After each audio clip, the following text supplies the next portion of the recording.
జాతిపిత ప్రపంచ మేధావి భారతరత్న డాక్టర్ బిఆర్ అంబేద్కర్ జయంతి వేడుకలు ఎంఆర్పీఎస్ అనుబంధ సంఘాల ఆధ్వర్యంలో ఘనంగా నిర్వహించడం జరిగింది. స్థానిక అంబేద్కర్ విగ్రహానికి పూలమాలలు వేసి ఈ సందర్భంగా మాదిక ఉద్యోగ సంఘం నాయకులు జి నాగేంద్రనాథ్ మాట్లాడుతూ ప్రపంచంలోనే సమానత్వం అంటే మొట్టమొదటి గుర్తొచ్చే పేరు డాక్టర్ బిఆర్ అంబేద్కర్ అని మంచి రాజ్యాంగం అయితే రూపొందించుకున్నారు. కానీ ఆ రాజ్యాంగాన్ని అమలు పరిచే పాలకులు సరైన వారు కాకపోతే ఆ రాజ్యాంగం దేనికి ఉపయోగం కాదని తెలిపారు. కేంద్ర న్యాయశాఖ మంత్రిగా ఉన్నప్పుడు అనేకమైన భవిష్యత్ తరాలకు ఉపయోగకరమైన చట్టాలను చేయడమే కాక మహిళా బిల్లు ఆమోదం పొందకపోతే తన కేంద్ర మంత్రి పదవి కూడా రాజీనామా చేసి మహోన్నతమైన వ్యక్తి అని ఎస్సీ ఎస్టీ ఓబీసీ స్త్రీ పురుషులకు అందరికీ ఓటు హక్కు కల్పించిన వ్యక్తి ఎవరు అంటే భారతరత్న డాక్టర్ బిఆర్ అంబేద్కర్ అని ప్రతి ఒక్కరూ ఈ మహానుభావుడిని ఆదర్శంగా తీసుకుని నిబద్ధతతో క్రమశిక్షణతో ఉంటూ ప్రతి ఒక్కరికి సహాయపడే గుణముతో మెలగాలని ఈ సందర్భంగా తెలియజేశారు. డాక్టర్ బిఆర్ అంబేద్కర్ గారి పేరు ఈ దేశంలో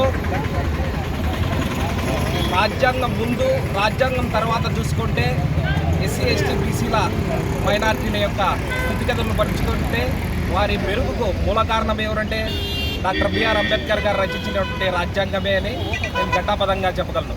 డాక్టర్ బిఆర్ అంబేద్కర్ గారు రాజ్యాంగాన్ని రచించి రాజ్యాంగాన్ని అందించే సమయంలో మనందరము కలిసి చాలా మంచి రాజ్యాంగాన్ని రూపొందించుకున్నాము.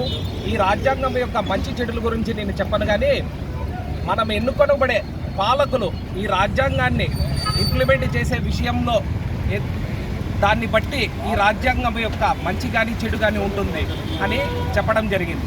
అలాగే న్యాయశాఖ మంత్రిగా ఉన్నటువంటి ఆ సమయంలో గతాన్ని కానీ భవిష్యత్తు కానీ దృష్టిలో ఉంచుకొని భవిష్యత్ తరాలకు ఉపయోగపడే విధంగా అనేకమైనటువంటి అప్పటికే కార్మిక చట్టాలు అయితేనేమి, ఫ్యాక్టరీ చట్టాలు అయితేనేమి, కనీస వేతనం అయితేనేమి ఇటువంటి చట్టాలు తీసుకొని వచ్చినటువంటి ఏకైక వ్యక్తి ఎవరంటే డాక్టర్ బిఆర్ అంబేద్కర్ గారే.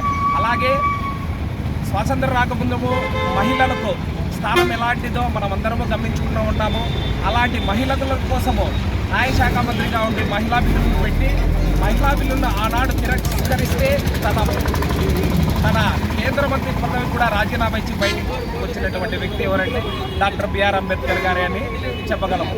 అలాగే 1918వ సంవత్సరంలో బ్రిటిష్ ప్రభుత్వం వారు వయోజన ఓటు హక్కు అనే దాన్ని తీసుకొని వచ్చినప్పుడు భారతదేశం నుంచి ఇంగ్లాండ్కి వెళ్ళిన ప్రతినిధి పన్నులకు, విద్యావంతులకు, పన్నులు కట్టే వాళ్ళకు మాత్రమే ఓటు హక్కు ఇవ్వాలని పేర్కొన్నప్పుడు డాక్టర్ బిఆర్ అంబేద్కర్ గారు లేదు, ఎస్సీ ఎస్టీ బీసీ మైనార్టీలకు అందరికీ 21 సంవత్సరాలు నిండిన ప్రతి ఒక్కరికి ఓటు హక్కు ఇవ్వాలని ప్రతిపాదిస్తే ఆ రోజు వాళ్ళు బ్రిటిష్ గవర్నమెంట్ వారు మీరు పన్నులు కట్టరు, మీలో చదువుకునే వాళ్ళు లేరంటున్నప్పుడు ప్రపంచంలోనే గొప్ప తార్కికవాది అయినటువంటి బిఆర్ అంబేద్కర్ గారు బ్రిటిష్ గవర్నమెంట్తో మేమైతే ఈ దేశంలో పుట్టామో, మాకైతే విద్య లేదో, మాకు సంపద లేదో, కానీ మా జన్మతో పాటు మా వయసు కూడా పెరుగుకుంటూ వచ్చింది కాబట్టి మాలో ఉన్న 21 సంవత్సరాలు నిండిన ప్రతి ఒక్కరికి ఓటు హక్కు కల్పించాలని వారితో తార్కికంగా వాదన చేసి భారతదేశంలో ఉన్నటువంటి ప్రతి ఒక్కరికి 20 సంవత్సరాలు నిండిన పురుషులకు స్త్రీలకు ఓటు హక్కు కల్పించిన గొప్ప వ్యక్తి ఎవరంటే డాక్టర్ బిఆర్ అంబేద్కర్ గారు అని నేను తెలియజేస్తున్నాను. ఆ ఓటు హక్కుని మనము సక్రమైన మార్గంలో వినియోగించుకొని మన ఎస్సీ ఎస్టీ బీసీ పిల్లలు చాలామంది పాఠశాల విద్యలోనే ఆర్థిక సహాయం లేక వెనుకబడిపోయి తన చదువులు కూడా మానేస్తున్నారని, వారి ఆర్థిక సహాయానికి మనం అందరము కృషి చేయాలని, అలాగే మంచి బాధ్యతాయుత పౌరులుగాను ఆదర్శవంతులుగాను డాక్టర్ బిఆర్ అంబేద్కర్ ఆశయాలను మనం ముందుకు తీసుకోవాలని ఈ విధంగా నేను తెలియజేస్తూ నాకు ఈ అవకాశం ఇచ్చిన ప్రతి ఒక్కరికి పేరు పేరున ధన్యవాదాలు తెలియజేస్తున్నాను. జై భీమ్, జై మాదిగా, జై మదకృష్ణ మాదిగా. డాక్టర్ బిఆర్ అంబేద్కర్ గారి 133వ జయంతి ఉత్సవాలు ఘనంగా జరుపుకుంటున్నారు. అందులో భాగంగానే కదిరిలో ఎస్సీ ఎస్టీ ఉద్యోగులు మరియు ఎంఆర్పీఎస్ అనుబంధ సంఘాలు అన్నీ కూడా ఈ రోజున భారీ ఎత్తున ఆయనకు నివాళులు అర్పిస్తున్నారు. మనము ప్రతి ఏటా అంబేద్కర్ గారి జయంతి రోజున కానీ వర్ధంతి రోజున కానీ ఆయనకు పూలమాలలు వేసేసి ఏదో తీసుకొని వెళ్ళిపోతున్నాము. కానీ ఆయన ఎప్పుడు కానీ నాకు సత్కారాలు కానీ సన్మానాలు కానీ ఇటువంటివి ఎప్పుడు కోరుకోలేదు. ఎప్పుడైతే తను అనుకున్నటువంటి ఈ అట్టడుగు ఉన్నటువంటి వర్గాలు ఎప్పుడైతే విద్యలోనూ ఆర్థికంగానూ సమానత్వాన్ని పొందుతున్నారో దానికి ఎవరైతే పాటుపడతారో, నా యొక్క ఆశయాలను ఎవరు ముందుకు తీసుకుపోతారో వాళ్ళే నాకు నిజమైనటువంటి అంబేద్కర్ వారసులుగా ఆయన చనిపోయి ఆఖరి రోజులో కూడా ఆయన ఇదే మాట చెప్పాడు. మరి ఈ రోజున అంబేద్కర్ ఒక్కడివాడు కాదు, అందరివాడు అనేది ప్రతి ఒక్క భారతీయ పౌరుడు గుర్తించుకోవాలి. ఎందుకంటే ఆయన ప్రపంచంలోనే అత్యున్నతమైనటువంటి రాజ్యాంగాన్ని కల్పన చేసినటువంటి గొప్ప మార్గదర్శకుడు, మహనీయుడు. ఎందుకంటే ప్రపంచ దేశాల్లో ఉన్నటువంటి రాజ్యాంగము కొన్ని లోటుపాట్లు ఉన్నాయి.